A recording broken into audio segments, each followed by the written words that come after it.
Een hele goede avond vanuit het Europees Parlement in Brussel, waar we in maart, april en mei niet terecht konden. Maar de grenzen zijn weer open en dus kunnen we hier vanavond in het Hol van de Leeuw praten over de illusie en de desillusie misschien wel van de Euregio. En daar staat hier ook een hele grote zak met geld. 750 miljard euro wordt over gesproken deze dagen. Kan Limburg profiteren? Waar liggen de kansen voor onze provincie? We praten erover vanavond met Vera Tax, Europarlementariër voor de Partij van de Arbeid. Esther de Lange is er van het CDA en ook nog vicevoorzitter van de EVP. En Sander van Horen, onze collega van de NOS, heeft gelukkig een gaatje gevonden in deze hele drukke dagen in Europa. Avondgasten vanuit het Europees Parlement in Brussel.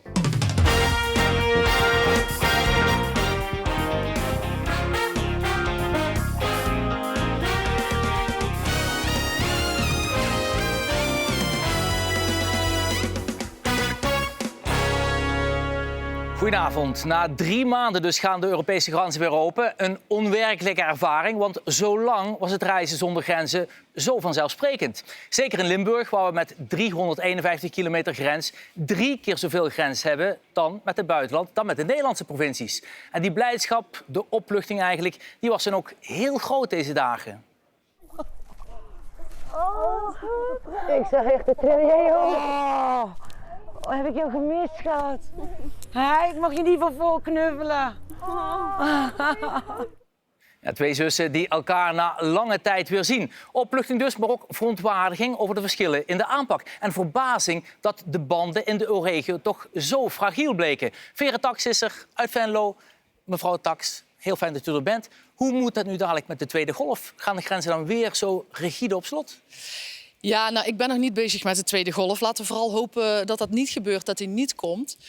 En zoals je ziet, ja, een virus houdt zich niet aan grenzen. En maar vindt u het goed gegaan dan, afgelopen periode? Nee, wat ik niet goed gegaan vind, is juist dat we op lidstaatniveau zelfstandig besluiten hebben genomen, waardoor mensen in de grensgebieden, waar onder andere ook waar ik woon, in één keer in een hele rare knip komen te zitten.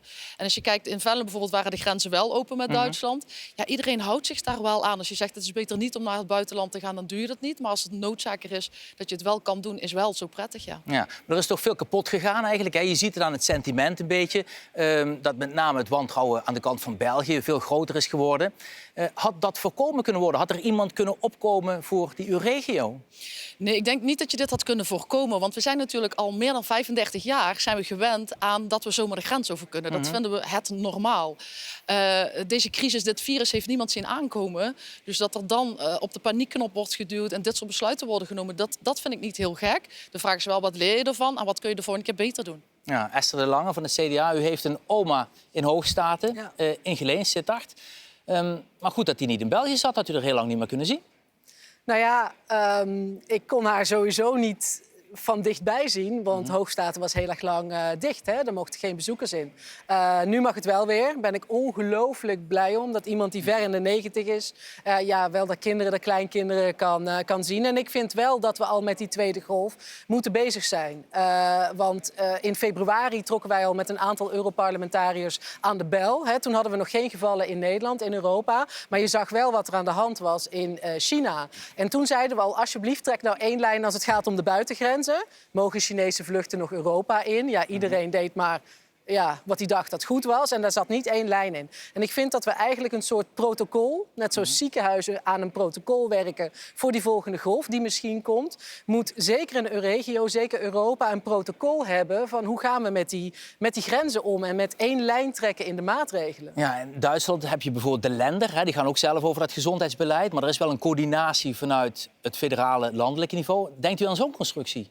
Nou ja, kijk, ik ga dus niet roepen van Europa moet nu de macht naar zich toe trekken als het om alles op het gebied van gezondheidszorg gaat. Dat werkt helemaal niet. Maar waarom slagen wij er niet in om bijvoorbeeld het sluiten en weer openen van de horeca of van de grenzen om dat te coördineren? Daar zat zelfs tussen Vlaanderen en Nederland weer een weekje tussen met alle gevolgen van dien. Dus het is nog niet zozeer een oproep van eenheidsworst tot en met Roemenië. Maar in elk geval die Euregio, die landen, je weet nu dat dit kan gebeuren. Ga met elkaar aan tafel zitten en heb die afspraken klaar liggen. En ik maak me zorgen dat als er weer iets gebeurt, dat men toch weer terugvalt, helaas, in die oude nationale reflex. Nou, we vragen aan Sander van Horen, collega van de NOS.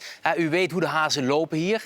Als er een tweede golf komt, verwacht u dat er ruimte is om uiteindelijk in ieder geval in die grensregio's iets meer maatwerk te te zoeken? Ik hou me hard vast hoor, want ik vond het opvallend om te zien hoe snel landen weer op zichzelf terugvielen. En dat grensoverschrijdende samenwerkingen, zoals de EU-regio, eigenlijk helemaal geen rol leken te spelen. Dat dus grenswerkers in de problemen kwamen. Hè? We kennen jullie natuurlijk zeker de verhalen van mensen die moesten kijken bij welk loket ze terecht konden, die niet meer naar hun school of naar hun werk konden.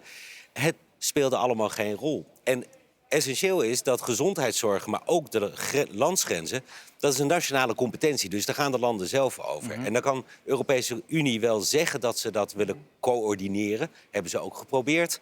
Als de landen het niet willen, dan lukt het niet. Nu, het enige wat denk ik hoopvol is dat ze wel allemaal geleerd hebben van deze eerste golf.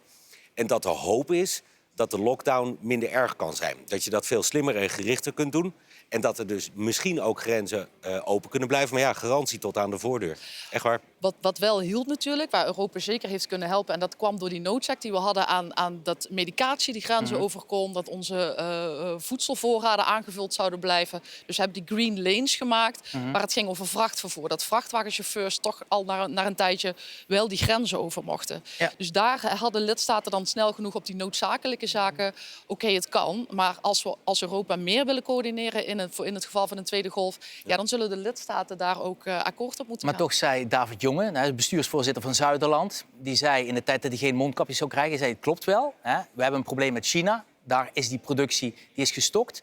Maar we hebben het grootste probleem met het feit dat Frankrijk en Duitsland... juist de grenzen dicht deden. Ja. Dat we daar niks meer van kregen. Daarom had Nederland geen mondkapjes. Ja. Ja, maar het vervoer was dus wel inderdaad... vervoer was er wel, maar er zat niks in. Geregeld. Nee, maar onderschat niet welke rol Ursula von der Leyen daar heeft gespeeld. Want het was natuurlijk onder andere haar eigen lidstaat... die eigenlijk die nationalistische reflex had van wij doen nu een verbod. We kondigen een verbod af op allerlei medisch materiaal. Frankrijk kreeg die neiging ook. En daar heeft de Europese Commissie ongelooflijk veel druk gezet. En die verboden zijn er ook vanaf gegaan. En je merkt nu ook dat de Europese Commissie bezig is met het ervoor zorgen... dat als er een vaccin komt, dat vaccin ter beschikking staat van heel Europa.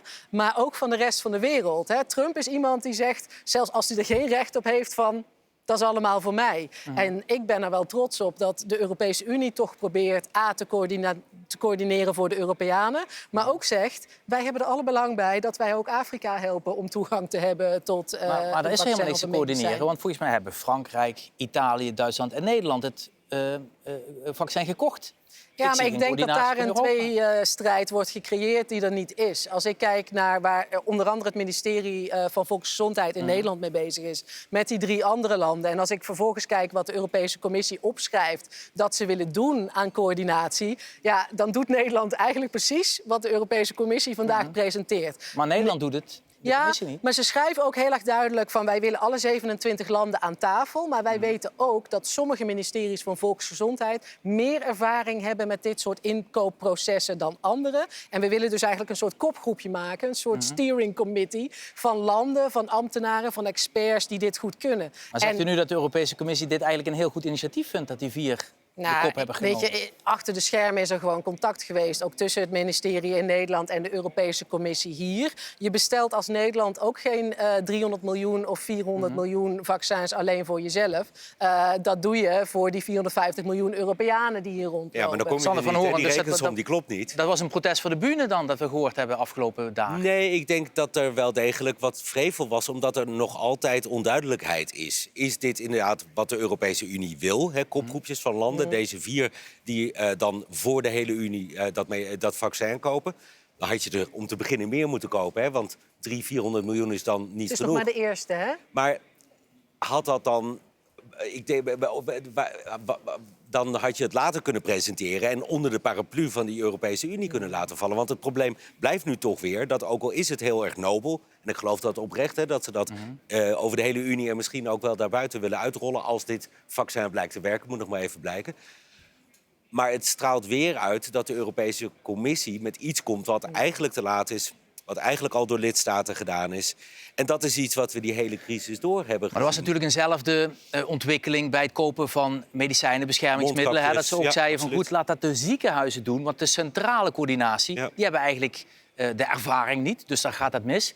Is dat dan hier eigenlijk ook een soort projectie dat de lidstaten dat gewoon veel beter kunnen zelf. Misschien kunnen ze het beter. Ze kunnen sneller geld ter beschikking stellen. Ze hebben die expertise niet voor niets dat in het plan nu, het vaccinatieplan van de commissie, gezegd wordt: we moeten die expertise uit de lidstaten halen, bundelen hier in Brussel, kopgroepjes van landen inzetten om de onderhandelingen te voeren. Dus de commissie snapt ook wel dat dat soms misschien handiger is. Alleen had daarmee gewacht. Had dus Nederland, Frankrijk, Italië en Duitsland daarbij betrokken en dat in dat systeem gepast. Dan had Ursula von der Leyen vandaag dat videootje kunnen maken en trots kunnen zeggen van wij hebben dit gecoördineerd. Het eerste resultaat is er al. Nederland en 3 andere landen hebben dat voor ons gedaan. En nu is het omgekeerd. En dat is weer een gemiste kans die ook de uitstraling dus nu niet heeft van Europa regelt vaccins voor ons. Ja. En hoe komt dat, denkt u? Want we hadden natuurlijk hetzelfde verhaal op het moment dat er uitbraken waren in Italië en Spanje. Hè? Daar kwamen Russische vrachtwagens, Chinese vliegtuigen. Ja. Daar staan alle camera's bij. Hier wordt wel gekscherend Europa. gezegd, die 750 miljoen euro, als het zoveel, miljard euro, als het zoveel wordt, moet je eigenlijk cash naar de landen brengen, het grote Europese vlaggen erop. Want anders ga je die propagandaslag die het is, die ga je missen. Een onderzoek, ik meen dat het in Tsjechië was, waar denkt u dat de hulp vandaan komt? Nou, de meeste mensen zeggen China. Overgrote deel van de hulp kwam uit de Europese Unie of bilateraal van Europese landen. We zijn daar in Europa niet goed in dat soort propaganda. Nee, mevrouw Tax, moeten we doen? Wat zegt u? Wat moeten we eraan doen? Ja, nou ja, propaganda, ik vind dat een beetje een lastig woord. Maar ja, de communicatie, wat betekent Europa nu voor mensen in Nederland en in de rest van Europa? Ja, dat merk ik ook wel. Ik ben nu sinds een jaar bijna Europarlementariër. Denk van, er gebeurt hier zoveel goede dingen. Maar op de een of andere manier landt het niet altijd goed bij de mensen. Nou, ik zie ook wel dat dat voor een deel te wijten is aan hoe bijvoorbeeld politici of het kabinet, hoe ministers praten over Europa als we terug zijn in Nederland. Ja. En dat vind ik wel eens lastig en frustrerend. Dan wordt er toch een net andere nationale politieke koers gekozen die anders is en niet in het voordeel van wat Europa daadwerkelijk doet. De nuance laten ze dan zeg maar achter in Europa en in Nederland zeggen ze iets anders. En ik vind dat is niet altijd even fair, maar daar hebben we dadelijk ook nog wel een mooi voorbeeld van. Ja, kunnen we dadelijk op terugkomen. We gaan eerst even kijken naar inderdaad die hele grote zak met geld die er zou komen. Want dat was natuurlijk wel het geval. Europa wist wel, je moet in zo'n moment, of op zo'n moment, moet je eigenlijk zo snel mogelijk de onzekerheid uit de markt halen. De grote bezoeken, zoals Olly Rehn het afgelopen week in een Nederlandse krant noemde, de voormalige Finse eurocommissaris. Die grote bezoeker kwam er en Ursula von der Leyen die zei het zo. We need money in the order of tens of billions of dollars. But investing billions today will save us trillions in the future. Duidelijke woorden dus van Ursula von der Leyen. Esther de Lange, wie gaat dat terugbetalen? Ja, dat is de grote vraag. En wanneer? Want dit is wel vrij fundamenteel. Dit is voor het eerst dat Europa leent op de kapitaalmarkt, de commissie, en dat niet doorgeeft als lening aan een ander land, maar gebruikt om subsidies in te zetten via de Europese begroting. En ik snap wel dat je daar een heel fundamenteel debat over moet voeren. Ik denk dat het nodig is. Dat er een mix gaat komen van leningen, maar ook gewoon giften, subsidies. Want we zitten op een crisismoment. En in de vorige crisis is er ook te lang gewacht. Die bazooka, dat geld wat erin moet, dat budget wordt steeds meer hoe langer je wacht. Dus het feit, ik teken nog niet bij het kruisje. Ik heb nog een aantal vragen. Maar het feit dat die klaar staat is goed. Daar moet je niet mee wachten. Maar vindt u dat uw partijgenoot Wopke Hoekstra zich goed heeft opgesteld? Door daar hij heeft zelf gezegd dat zijn toon wat empathischer had kunnen zijn. En ik denk dat dat terecht is. Op het moment dat jij tegen een Italiaan zegt die in blinde paniek is, omdat daar op de IC dokters beslissen over leven en dood, omdat ze niet iedereen kunnen behandelen, überhaupt een plek in een bedje. Als dan iemand tegen je zegt van, goh, waarom is die begroting eigenlijk niet op orde? Dan snap ik dat jij zegt, maar wij zijn nu met iets anders bezig. Dat ontslaat Italië niet van bepaalde verplichtingen, hoor. En dat was dus niet empathisch. Maar dat Wopke Hoekstra waakt over die enorme hoeveelheid geld waar Nederland aan gaat bijdragen, dat lijkt me voor de Nederlander en de belastingbetaler alleen maar terecht. Mevrouw Tax, uw voormalige partijgenoot Jeroen Dijsselbloem, die zat er voorheen ook zo in. Is er voortschrijdend inzicht? Of zegt u van, we vinden nog altijd prima de lijn die... Ja, Jeroen Dijsselbloem heeft voortschrijdend inzicht. Wopke Hoekstra volgens mij nog niet. Want als je kijkt naar wat vandaag het kabinet heeft geschreven samen met 3 andere landen over hoe ze dit herstelplan zien, zag ik geen andere tone of voice. En ik ben het wel met Esther eens dat we moeten kijken, dat we kritisch moeten zijn naar wat is nu dadelijk dat compromis en welke voorwaarden gelden daarbij. Dat ziet de PvdA precies hetzelfde. Welke voorwaarden en waar moeten we aan doen, welke termijn betalen we terug. Maar zeg maar de toon, het met gestrekte benen erin gaan, daar zie ik geen wijziging. En daar maak ik me wel zorgen over. Ook omdat juist het tijdsbestek, hè, dus wanneer krijgen we een akkoord op dit herstelplan, is natuurlijk wezenlijk. We krijgen de grootste recessie sinds de oorlog. Ooit in Nederland, maar ook in Europa. We zijn als Nederland heel erg afhankelijk van Europa. Ja, 74% en grootste klap in van onze Limburg hè, is export. duidelijk geworden. Ja, 74% van de export die goederen worden verkocht in onze Europese markt. Dus de tijd is echt een belangrijke factor. Des te langer we dit laten duren, des te dieper wordt die recessie. Ja, dan ga ik even naar En dan Sander van vind ik de Horen, want attitude wel, organiseert toch- Nederland daar een beetje zijn eigen nederlaag, zoals onlangs werd gesuggereerd. Met die 4 landen in die groep die eigenlijk veel te klein is om wezenlijk te kunnen bijsturen. Nou, uiteindelijk, strikt formeel, alle handtekeningen zijn nodig van alle 27 lidstaten. Dus Nederland heeft gewoon een vetorecht, zoals al die andere landen dat ook hebben. Maar dat heeft Italië ook. Hè? Dus er zal uiteindelijk een compromis gesloten moeten worden. En Nederland speelt dat hard, maar dat is voor een deel natuurlijk ook een onderhandelingstactiek, waarbij Nederland ook zegt, wij hebben geen haast. En dat is ook zo, want Nederland kan goedkoop geld lenen. Hè? Dus als je haast wil, dan moet je Nederland tegemoetkomen. En zo hopen zij dus concessies te krijgen, die voor een deel gebaseerd zijn op reële bezwaren. Maar voor een deel denk ik toch ook, en jullie zullen dat in Limburg heel erg merken, dat op het moment dat je profijt hebt van de Europese Unie, dan wordt dat gezien als een verworvenheid die logisch is. En dat heb je ook aan jezelf te danken. En op het moment dat het geld kost, dan wordt dat gezien als kosten. Terwijl je dat ook kunt zien als investeringen om ervoor te zorgen dat je dat geld wat je genereert in de EU-regio, dat je dat kunt blijven genereren. Maar dat doen we dus in Nederland niet. En ja, dat wordt ons wel nagedragen. Dat merk je echt wel niet voor niet dat het de groepje de Frugal Four genoemd wordt, hè, de vrekkige 4. Ja, dat komt ergens vandaan. En je graaft je eigen graf op het moment dat je weet dat je uiteindelijk een compromis moet sluiten. Dat je dus weet dat het je extra geld gaat kosten. Ja, als je heel hard inzet, dan moet je dus te zijner tijd in de Tweede Kamer wel uitleggen waarom het uiteindelijk toch meer geld gaat kosten. Ja, er is een Ja, koopstromenonderzoek geweest. Pardon, ik kom zo bij je terug. Er is een koopstromenonderzoek geweest. Dat ging over de vraag van hoeveel komt er nu in Limburg binnen aan die buitenlandse bezoeken en wat gaat eruit. Bleek dat Limburg 300 miljoen over de grens uitgeeft, maar 750 miljoen binnenkrijgt. Dit zijn de Europese projecten in Limburg. 373 miljoen aan Europese subsidies van de periode 2014 tot 2020 hebben we gekregen voor deze projectperiode. Dat werd verspreid over 1746 projecten. En een aantal voorbeelden daarvan waren bijvoorbeeld de 3D-printen van een carbon frame van Limburg Bike. 506.000 en 143 euro kwam er binnen. De Einstein-telescoop, 4 miljoen euro kwam daar binnen. En Autoprotect, dat gaat over een coating tegen ziektekiemen juist, 321.000 euro. Een aantal voorbeelden van die Europese projecten. Vera Tax, die wist er al, want die weet, Kums in de stad, dan Zuus ze. Pruisen. Pruisen, inderdaad. Maar die zijn er niet meer geweest de laatste tijd.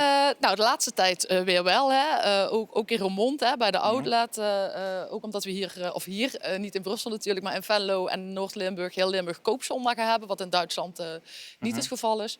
Dus dat gebeurt gelukkig weer. Maar wat zouden nu goede projecten kunnen zijn voor Limburg om nu in te investeren, nu op in te zetten, om een beetje te anticiperen op de plannen die hier vandaan komen uit Brussel? Nou, zeker. Kijk, dat geld staat nu ook alweer klaar. Hè? Die eerste tranche is alweer oproepbaar vanuit OP Zuid, hè? Het bureau wat het geld verstrekt. En met name waar ik me zorgen over maak is de industrie. Voorbeelden zijn net al door jou genoemd. Maar ook onze horeca- en toeristische sector. Want uit het Rabobank-rapport recent deze week uitgekomen blijkt ook weer dat we een grote recessie krijgen in Nederland, maar specifiek ook in bepaalde regio's. En daar valt Noord- en Zuid-Limburg specifiek onder. Dus daar moeten we echt in investeren. Gelukkig heeft Europa dat geld ook al voor een deel vrijgemaakt. Daar waar we nog niet de consensus nodig hadden van de lidstaten. Dat is al gebeurd en dat is nu ook Welke rol kan Europa voor de horeca spelen dan? Dat is toch een nationale zaak? Door te investeren bijvoorbeeld in die loonkostensubsidies, daar is geld voor vrijgemaakt. Dat moet natuurlijk betaald worden. Maar ook in de toeristische sector. Een van de ideeën die er nu zijn, is dat er opgeroepen wordt dat wij een fonds moeten hebben, een Europees fonds voor reizigers. Dus dat reizigers weer vertrouwen krijgen in de toeristische sector. En daarbij ook, de horecasector is afhankelijk van de toeristische sector. Zodat de toeristische stroom ook weer op gang komt. En dat is ook heel belangrijk voor Limburg. Ja, mevrouw De Lange, u kent natuurlijk hier de ins en outs van hoe dat gaat, weet wat eraan komt de komende jaren. Waar liggen de kansen voor Limburg? Nou, wat ik het allerbelangrijkste vind is dat, zeker voor een provincie als Limburg, is dat wat er nu gaat gebeuren met dat grote Europese fonds. Dat is dus nog een aanvulling eigenlijk op de projecten die mevrouw Tax noemt. Want dat zijn vaak de klassieke structuurfondsen, zoals die heten, de bestaande fondsen. Maar dat grote fonds, ik vind het heel belangrijk dat dat ingezet wordt. Niet voor van alles en nog wat, waarbij landen toch weer de neiging hebben om niet verder te denken dan de eigen grens. Maar grote infrastructurele projecten voor hernieuwbare energie, voor schoon rijden, voor waterstof. Iets wat volgens mij heel belangrijk is, ook in Limburg. Het heeft geen zin om alleen in Nederland infrastructuur aan te leggen voor waterstof. Het heeft geen zin om infrastructuur aan te leggen voor waterstof als je geen infrastructuur hebt voor hernieuwbare energie. Dus ik zou graag zien dat dat geld in dat grote fonds niet zomaar naar de regeringen van lidstaten gaat. Zo van, nou, doe maar een beetje wat binnen dit kader. Maar heel specifiek hernieuwbare energie, infrastructuur voor waterstof bijvoorbeeld. Iets waar Gemmelot op zit te wachten. Iets waar de regio echt een link kan hebben met Rotterdam en met het Roergebied. Voor de nieuwe economie. Om die economieën krachtiger te maken. En ik ben er nog wel kritisch over. Want ik vind dat er te veel nog eigenlijk een houding is van, hier lidstaten, hier heb je het, doe maar. En mijn fractie zal in elk geval zeggen van, nou, eigenlijk alleen maar die dingen die ook echt zin hebben. Ik zou me niet blind staren op die 750 miljard van dat herstelfonds. Ja. Het is heel belangrijk, heel erg leuk, heel veel geld. Alleen het is tijdelijk geld. Het is misschien geld wat je moet lenen.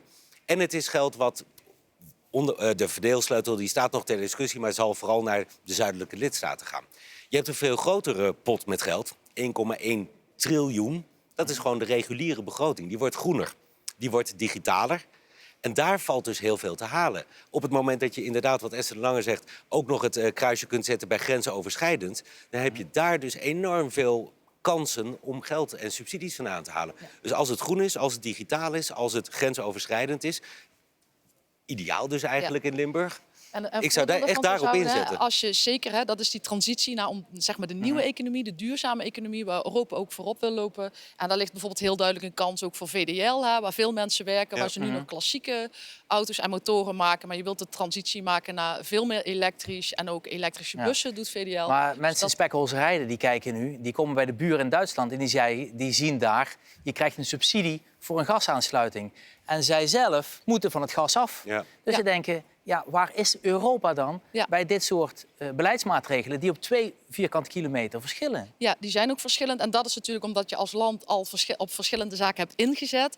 En Europa is er dus om te zeggen, die transitie maken we mogelijk. We investeren in die duurzame energietransitie. En als een land als Duitsland nog heel erg achterloopt, ja, dan hebben die even een hinkstap nodig om te komen waar Nederland feitelijk nu al is. Maar dat is een kwestie van tijd, hoor. Want Duitsland loopt inderdaad achter, maar bekijk het eens over 10 jaar. En Duitsland gaat op een gegeven moment ook merken dat die Europese geldstromen, die gaan gas niet meer ondersteunen. En omdat dat zo is, gaan ook particuliere investeerders en de Europese investeringsbank gaan dat niet meer ondersteunen. Dus lach om Duitsland, zou ik zeggen, en kies het verstandige of het financieel verstandige pad. Ja. Esther de Lange, nog even terug over uw idee om toch te kijken naar investeringen, misschien wel op andere fronten die wat beter aansluiten bij de Europese gedachten van dit moment, de Europese programma's die er zijn. Ja, structuurfondsen, dan wel de reguliere begroting. Waar denk je nog meer aan? Nou ja, kijk, net werden de auto's genoemd. En inderdaad, in Duitsland gaat het tergend langzaam. Maar het is nu toch aan het gebeuren dat ook daar de omschakeling gaat gebeuren richting schoner vervoer. Misschien ook nog een paar schonere dieselauto's, maar vooral elektrisch. En dan moet je dus de infrastructuur aanleggen om dat te kunnen doen. Het bizarste is dat als je nu in een elektrische auto van Nederland naar Frankrijk rijdt, ja, dat je moet hopen dat de batterij nog vol genoeg is. Want in Vlaanderen vind je niks om te tanken. Dus dat is ook zo'n voorbeeld waar Europa een meerwaarde kan hebben. En die mensen in Spekholzerheide, zeg ik dan maar, ook de discussie over het verduurzamen van huizen.